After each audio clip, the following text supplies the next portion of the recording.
Hi, everyone, and welcome. It's Kira Garfolo with Greenville Tech's Math 120. Today, we're going to talk about Section 6.1 and a little bit about Section 6.2, just the introduction part. And Section 6.1 is going to build on what we learned in Chapter 5. Now we're going to be specifically discussing discrete random variables only. We're going to talk a little bit about their distributions. And in 6.2, we're going to talk about the binomial distribution, which is a special type of discrete random variable. So what is a random variable? Well, a random variable is just a numerical measure of the outcome for a probability experiment. So last section, we talked about, okay, the M&Ms could be blue, green, red, brown, yellow, or orange, right? And we talked about the probabilities for each of those. A random variable now would not be the color of those. A random variable would be a numerical measure. So for example, you select 10 M&Ms and you count how many of them are red. That would be a random variable. Just some notation that you can keep in mind. The random variable itself is usually denoted as a capital letter X, and the individual values are lowercase with a little x. I'm not going to test you on notation or anything, but you will notice this throughout your text and throughout problems that it's shifting case there, and you don't really need to worry about that. For example, the problem I was just giving you with the M&Ms, we'd say let x equal the number of red M&Ms in the sample, and then we could say little x equals 2 would be the probability we'd be concerned with. Again, not a big distinction. It's kind of a nuanced distinction, but just so you don't get thrown off when you're reading through the text. Okay, so let's talk about an example for random variables. Let's say that a mother has twins. So our sample space for the biological sex options, remember, what can a baby be? Well, a baby can be a boy or a girl. So you have your first twin. Of course, my pen isn't working.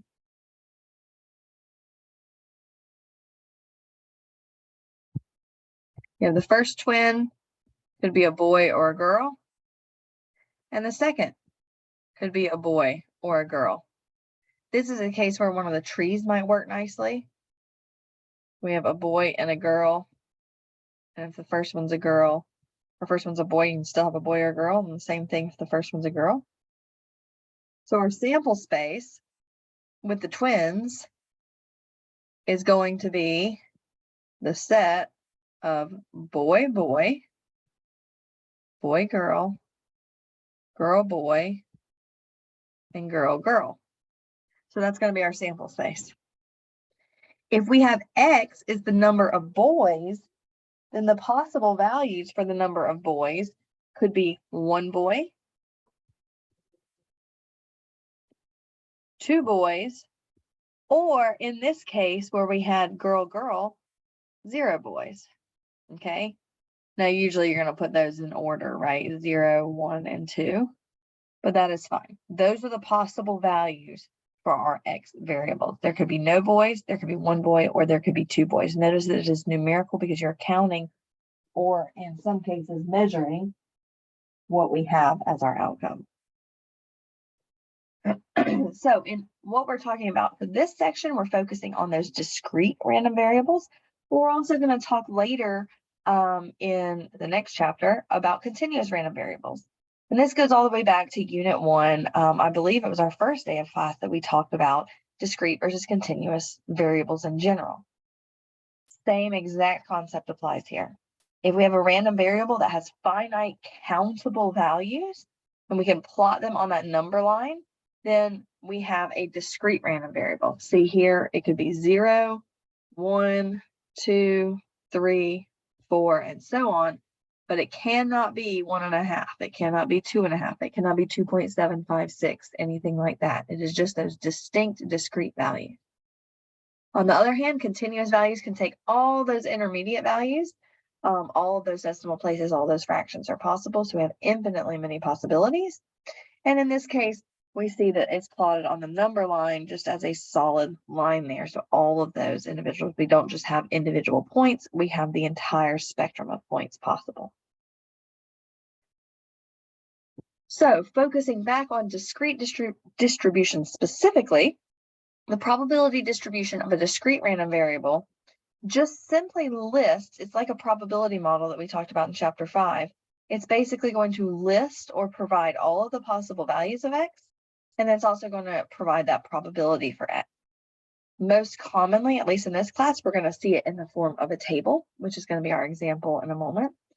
If we saw earlier with the twins, we had x could be 0, 1, or 2.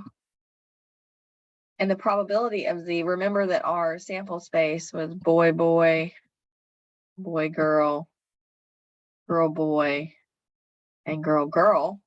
So using those 4 options, using classical probability here, 0 boys only occurs once out of those 4 times. So 1 out of 4. 1 boy occurs twice because the boy, girl, and the girl, boy. So we'd have 1/2. And 2 occurs only here. So 1/4. This right here is a discrete probability distribution. It's just that probability model for a discrete random variable. It is in the table form. Sometimes we'll see it in a graph form, and sometimes we'll even see it, like we'll see in next section, we will actually see it as a formula. And in a formula, it'll just say something like, oh, the probability that x equals blah, blah, blah is some formula. Okay, and we'll see that in 6.2. I don't want to scare you with that formula. It's an ugly formula, but we're not going to use it much. But just know that it can also be given as a formula, and you can always take that formula and make a table, because remember, there are going to be distinct values that you can actually write down. So going back to section 5.1 again, we still have those same rules that we have to follow. If we have listed all of our options out, the sum of the probability values have to be 1. So all of this column here has to add up to be 1. Here we have 1/4 plus 1/2 plus 1/4. And that is going to be, remember, 1/2 is 2/4. That is going to give us 4/4, which is in fact 1. So we're good to go there. And all of the probability values have to be between 0 and 1 inclusive. They can be 0 and they can be 1, because remember, 0 means it's impossible and 1 means that it's certain. But all of these individual probability values have to be between 0 and 1. So let's look at some examples here. We need to determine if these distributions are valid or not valid. Now, it's important, remember, that we are considering all probabilities between 0 and 1, and that all probabilities add to 1. Okay, those are the 2 things you're looking for. Now, it's important that all you care about is this column here.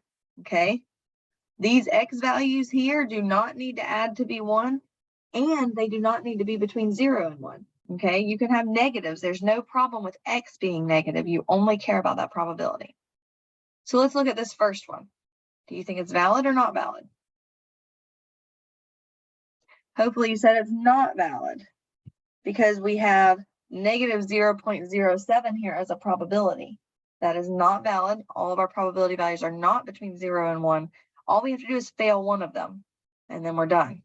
So I always look for negatives first, because it's easy, right? We don't have to do any math. We just see a negative sign. We're good to go. That one is not valid. What about the second one? Take a second and see what you think.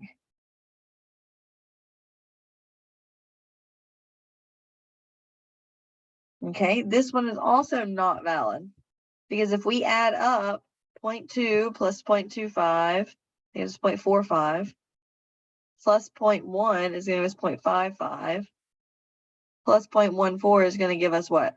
0.69, I believe, and then plus 0.49. This is summed greater than 1. Okay, so they don't add up to be 1. They add up to be greater than 1, so that is a problem. It is not a valid distribution. Now take a look at the last one. What do you think? Yes, this one is. All of these values are between 0 and 1. There's no greater than 1. There's no negative. And if we add them up, again, we can use a calculator, but if we add them up, we're going to see it's 1. So these 2 bottom ones are going to be 0.45, 0.55, 0.8, and 0.2 would give us 1. Okay? So that is what you're looking for. Look at that probability column and determine if they add up to 1 and if all those probabilities are between 0 and 1. If I had, for example, one like this that was -1, 0, and 1, and I have probabilities of 0.2, 0.3, and 0.5, okay? This also is, because remember, even though that's negative here on the x, these are the values that we're concerned about. They're all the individual values are between 0 and 1, and they add up to be 1, so we're good. Now, if you'd like to graph a discrete probability distribution, it's very similar to graphing coordinate pairs that you've done already before in classes long before you met me. But basically, you're going to have on this horizontal axis is going to be your value for x. And on your vertical axis, you're going to have that probability, and you're just going to plot coordinate points. So this would be 0, 0.01, 1, 0.10, 2, 0.38, and 3, 0.51. You're just going to plot each of those points, okay? So there's this one, this one, this one, and this one. And then we're going to draw a vertical line going straight down to that horizontal axis. And that vertical line, some of you, if you're thinking back to algebra, you're like, wait a second, you can't draw a vertical line.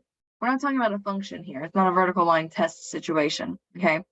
But that vertical line is what's going to help us visualize the shape of that distribution. So you can see this one is kind of, I mean, it's kind of hard to tell, I guess, with 4 points, but it's kind of skewed left here, right? Because if we were to draw it, it'd kind of do like that number. So in that case, those lines help us versus just seeing points. It's a lot easier. It kind of looks more like a histogram or a dot plot or something like that, where we can actually see the shape. I'm never going to ask you to draw one. Your homework might ask you to match some up. So just look for those points. Look for the points that you see there, and that's what you need to be doing. I'll show you in a minute when we work with the mean that StatCrunch will actually draw it for you if you ask. Maybe not worth your time if you're just matching something, but if you want to see what it looks like to talk about shape, or you're going to be doing something else with that distribution anyway, it might be worth your time to go ahead and put it in StatCrunch. So let's talk about finding the mean of a discrete probability distribution. Here's the formula. Remember, we see our summation again. So we're going to take the summation of x times the probability of that value of x. Basically, all you're doing is multiplying x, each value times its probability. And when you get all of those products, you're going to add them up, and that'll be your answer. Hold on, we're going to do an example here in just a second. It also tells us, like, what does that actually imply? What does the mean mean? If we did our experiment with the same number of trials over and over and over and over again, the long run average of x out of all of those trials would be this value for the mean. Okay, so you can see here, up here, we've repeated an experiment 100 times. And by then, the value of x that we see, the mean value, is approaching that true mean of 2.4. So let's consider an example. We want to calculate the mean for this distribution. We can do a real quick verification that it is in fact valid. All of our probability values are between 0 and 1. And if we add them up real fast, we get 0.4, 0.85, 0.15, we get a sum of 1. So we're good to go. We know that it's valid. If we want to do this by hand, if we want to calculate the mean by hand, I always add an extra little column here. That's just going to be x times p of x. Okay, so this is just going to be 1 times 0.1, which is going to give me 0.1. 2 times 0.3 is going to give me 0.6. 3 times 0.45 is going to give me 1.35. And 4 times 0.15 is going to give me 0.60. I'm doing math in my head. You guys know not to trust that, but I believe that we're good to go here. Okay, so our mean is the sum of this column. Okay, that's all we have to do. I can't spell. Okay, so sum this column. So 0.1 plus 0.6 is going to be what? 0.7, 2.05. We are going to get 2.65 as our mean. Okay, not too bad. Again, you're just going to multiply across each of these, get your product, and then add this final column up. Okay, if we want to do this in StatCrunch, it's even easier. We need to go into StatCrunch, of course. And we want to put our values. I'm just going to title them X and P of X because that makes it easier when I have to go reference them later. And we need to put them in here. So I had 1, 2, 3, and 4. And my probabilities were 0.1, 0.3, and 0.15, I believe. So once I have this probability distribution in here, I am going to go to this one location. I'm going to go to Stat, and I'm going to go to Calculators. Now, these are all distributions. We don't get to work with all of these, but we want to scroll all the way down to this Custom option, okay? Because we do not have a famous distribution here. We just have a specific discrete distribution that we're dealing with. So we want to click Custom. And it's going to ask us, where are our values and where are our weights? Our values are our X values, and our weights are our probabilities. We do not need to mess with the where option at all, okay? And we'll press Compute. And this gives us all kinds of fun stuff. Most importantly here, it gives us the mean. We see right here, the mean is 2.65, okay? It also gives us the standard deviation that we'll see here in a minute. It gives us the graph that we can see here. And it gives us this fun little calculator. That's why it was under calculators. If you wanted to find the probability that X was less than 2, you can choose X is less than 2 and press Compute, and it's going to find that probability for you. It's really nice too because you can check your sign, right? These are a lot of signs to choose from, so be careful. Are you talking about exactly? Are you talking about strictly less than or greater than? Are you talking about those inclusives where it's talking about at least or at most? Be careful with your signs here, and we'll see that even more in 6.2. But use what StatCrunch gives you.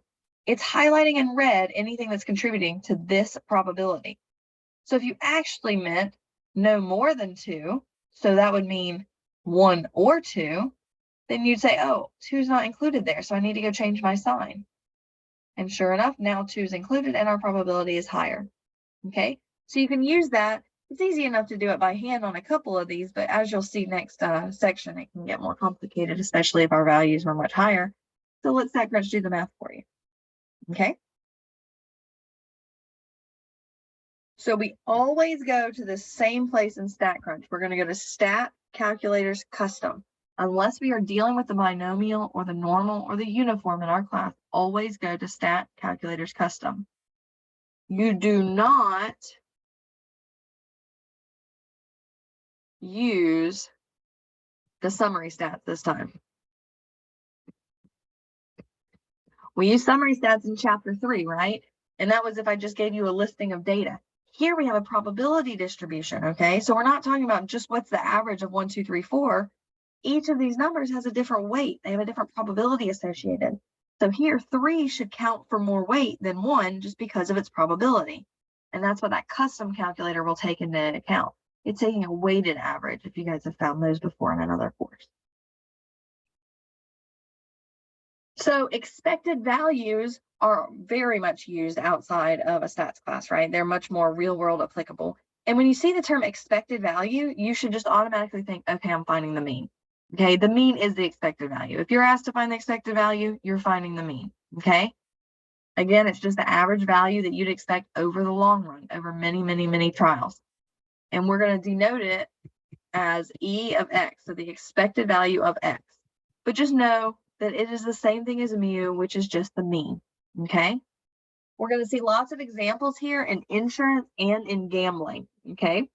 So your homework's going to go into, we're going to do an example for each, and your homework's going to go into some of them with the insurance as well. For insurance, the big thing I can tell you to be careful with is watch your decimal places, okay? Because sometimes you have really long drawn out decimals and you don't want to round that. You want to use all of the numbers that they've given you. Let's look at some examples. You pay $5 for a raffle ticket. 50 tickets are sold, and a randomly selected ticket holder will win $200. You want to know the expected value of your investment. I love the term investment here. So what do I typically do? No surprise here, I usually make myself a table. Even if I'm going to use StatCrunch, I use a table, okay? So I'm going to have my outcome in words.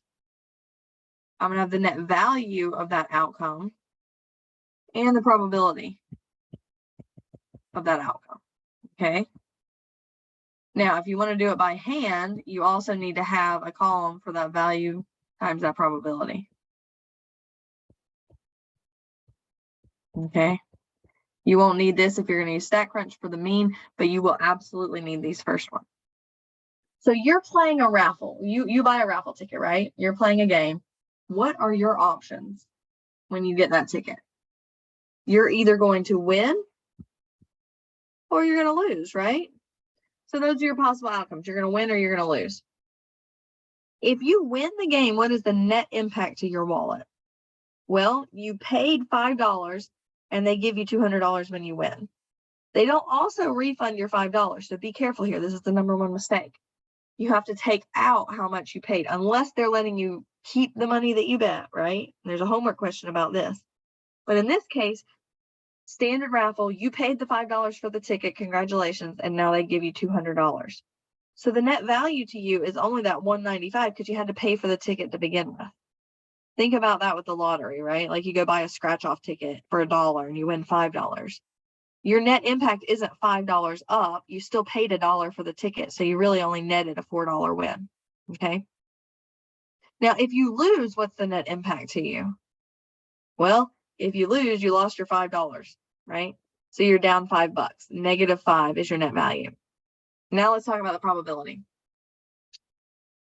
If you win, what's the probability of you winning? Well, there were 50 tickets sold and 1 is randomly chosen. So there's a probability of 1 over 50 to win, which is 0.02. What's the probability that you lose? Well, if 1 ticket wins, that means that 49 tickets lose. Okay, and use the complement rule here too if you'd rather. But the probability that you're going to lose is 0.98. Now you can always check, make sure these add up to be 1, that you didn't make a mistake. Now, if we want to enter this in StatCrunch, this is what goes into StatCrunch, and we use that custom calculator, and I'll show you that in a second, okay? But we can also do it by hand. If we multiply 195 by 0.02, we get 195 times 0.02, 3.9, okay?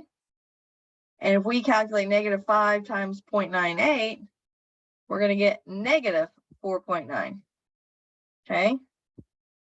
So our expected value, which is our mean, is just the sum of 3.9 plus -4.9, because it's the sum of that last column, which is -1. So you expect to lose $1 for every ticket that you play. Now remember, it's not possible, right? If you only buy 1 ticket, you're either going to walk home with $195 extra or you're going to walk home with $5 less, right? It's not actually possible for you to lose a single dollar on a single play.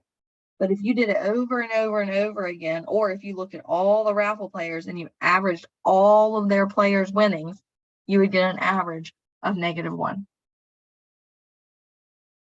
Now let's consider another example. This one looks harder. Well, hold on, let's do it in StatCrunch first. I like to go back and do that. If we want to do it in StatCrunch, we're going to open StatCrunch just like before. And we can put them in columns here.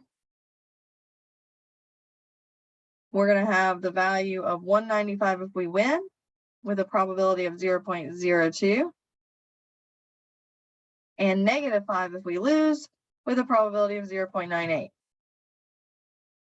If we use the custom calculator again, so stat, calculators, custom, we have our values and our probabilities, and we press compute to give us more information than we need, but we're going to see right here that that mean is in fact -1. So The hard part is getting this here. You don't have to do any of this here if you don't want to. You can let StatCrunch do the math for you. Okay, now let's do another example. Again, this one looks harder, but it isn't actually any harder. Suppose John has purchased a term life insurance policy for $350. If he dies during the insurance term, they're going to give his family $250,000. Actuaries estimate that the probability of survival for his age to be 0.998937. What is the expected value of the policy to the insurance company? I want you to take just a moment here and try to set up your table. Okay, hopefully you've given yourself a chance to write down the table. If you needed to pause, that's great. But let's start with our table here. Remember that we want our, of course, the pen doesn't want to work.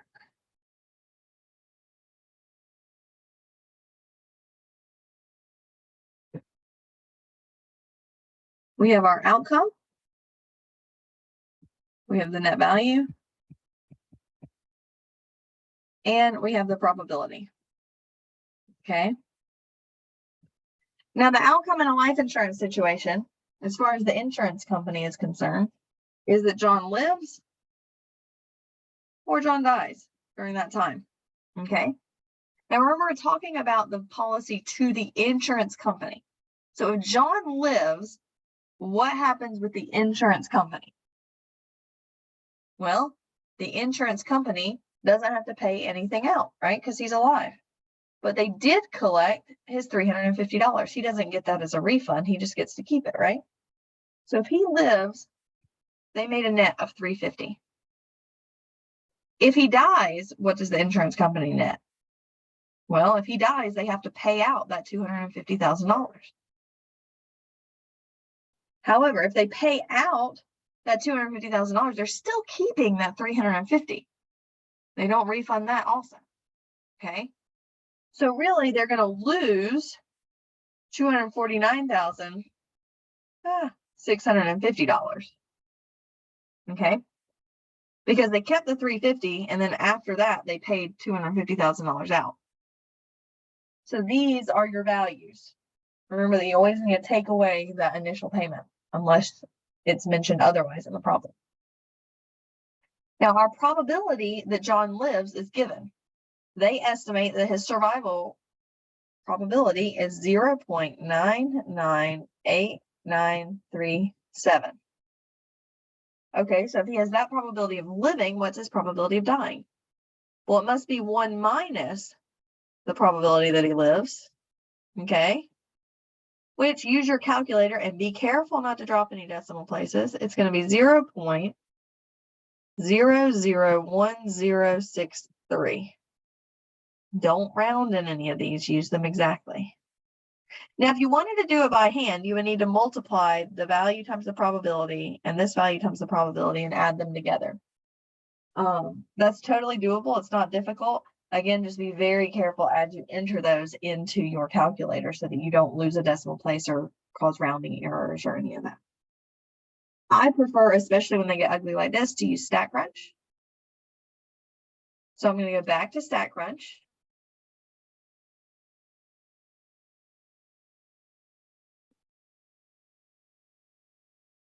And I'm going to put them into StatCrunch. And so the outcome or the net value, let's call it the outcome value. The outcome value here, if he lives, is going to be $350 because they're going to profit $350. And if he dies, they're going to basically lose $249,650. Okay. Remember here that the probability was 0.998937. Double check that. Yep. And this probability is 0.001063. Okay. So you've used your calculator to get this number and this number. And now we're going to use StatCrunch. We're going to say stat calculators custom because we've set up a probability distribution now. We're just using it in real world application. In this case, our values are in that outcome value. Our weights are in that probability. Name your columns carefully if you're going to use unless you're going to go clean your sheet out every time, which is also possible, start a new data sheet each time. But if you have multiples, just make sure you're choosing the right columns and press compute. And here we're going to see the mean. And remember that the mean is the expected value. So our mean is going to be that 84.25. Okay. So 84.25 is our expected value. So expected value of X is 84.25, which implies they expect to profit 84.25 on all the policies overall, the overall average of policies like John's. Now, if this were negative, the insurance company would have a problem, right? Because if they're losing money on average, they're going to go bankrupt real fast. So you would expect them to gain money. Businesses do business for a reason, right? They don't insure us for the goodness of their heart. They have to keep a little bit in reserves. So you see here that of those policies, even though they're going to pay out $250,000 for a policy he only paid $350 for, his chances of dying are so small that they still expect a profit on average in the long run about $84. Okay, so we can also talk about the standard deviation and variance of these discrete probability distributions. You can do them by hand. You're welcome to. I'm not even going to do them by hand here. Or you can use StatCrunch. If you want to do them by hand, you have to use these kind of ugly formulas here. But I truly wouldn't do them by hand. They're just kind of tedious, and you can see with those actuarial examples, right, the life insurance one, how quickly that could get out of hand and get really complicated. Your rounding error could accumulate. It's not that I am lazy. I am a big fan of technology because it does not lose track of things like that. It is not as fallible, right? It'll do exactly what we ask it to do every time. So I would simply use StatCrunch.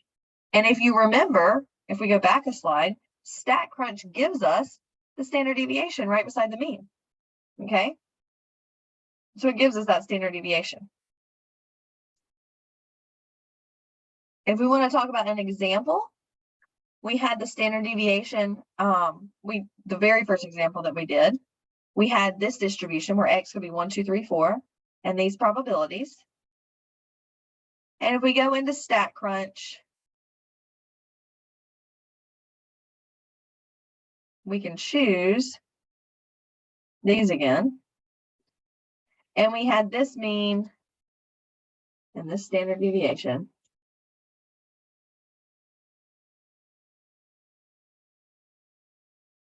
Right here. Okay. So here's our standard deviation, which is sigma. And if you wanted the variance, you need sigma squared. So you would just take 0.853 and square it. That would be your variance. So what is that? 1.6 something, 1.7 something. I'm not sure what 0.85 squared is. But you can see that it's going to give you, it'll be 0.1. Yeah, it's going to be somewhere around 0.16, 0.17-ish. That's how you would get your variance. So StatCrunch does not automatically give us the variance, but it gives us that standard deviation, and that's all we need. We just square it. Okay, so I want you to take a few moments and reflect. Make sure that if you have any homework or assignments, you can do those. But for discussion, you need to know what a random variable is. Remember that a random variable is that numerical measure of the outcome of a probability experiment. So how many reds in that bag of candy? How many tails did we get in a coin flip of 10? Okay, we're counting or measuring something. Remember, discrete versus continuous is just like before. Discrete is those countable specific measures. Continuous has all of those infinitely many intermediate values.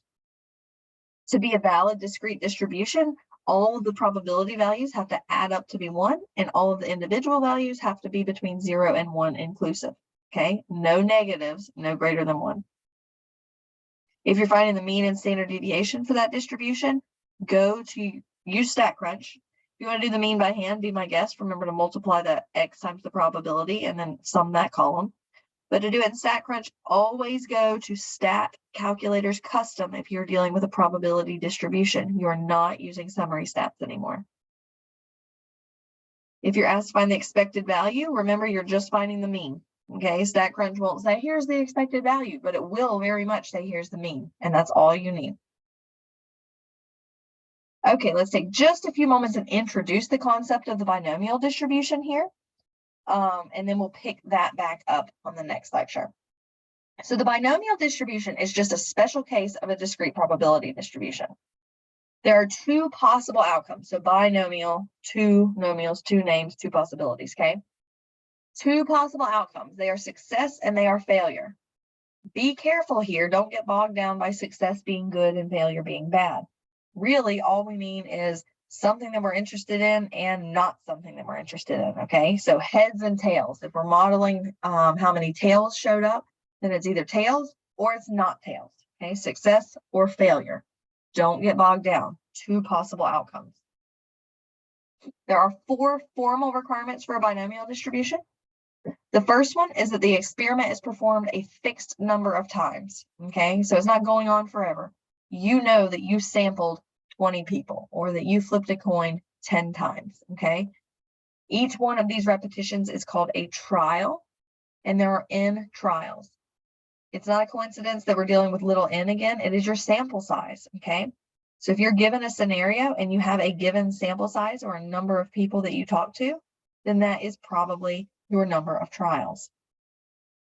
These trials, furthermore, must be independent of one another. So this is our first, this is our second. The trials have to be independent. So again, remember we talked about that at the end of chapter 5. One trial cannot impact the outcome of another trial, okay? So you flip a coin and then you flip it again. The first one isn't like, oh, that one was heads, so I better be tails. It doesn't care what the first one was. If you ask your friend, do they like cheeseburgers? And they say yes, you're not going to say yes or no just because they said yes. Okay, that would be an independent observation. You have your own decisions to make. Now, for each of your trials, there has to be 2 possible outcomes. That was the first thing that we talked about, success or failure. Furthermore, mathematically speaking, they have to be disjoint or mutually exclusive. These are fancy terms for saying they can't happen at the same time, okay? They have to be yes or no, or heads or tails, okay? They don't overlap at all. You either like hamburgers or you don't like hamburgers, okay? 2 distinct possibilities. So that's our third.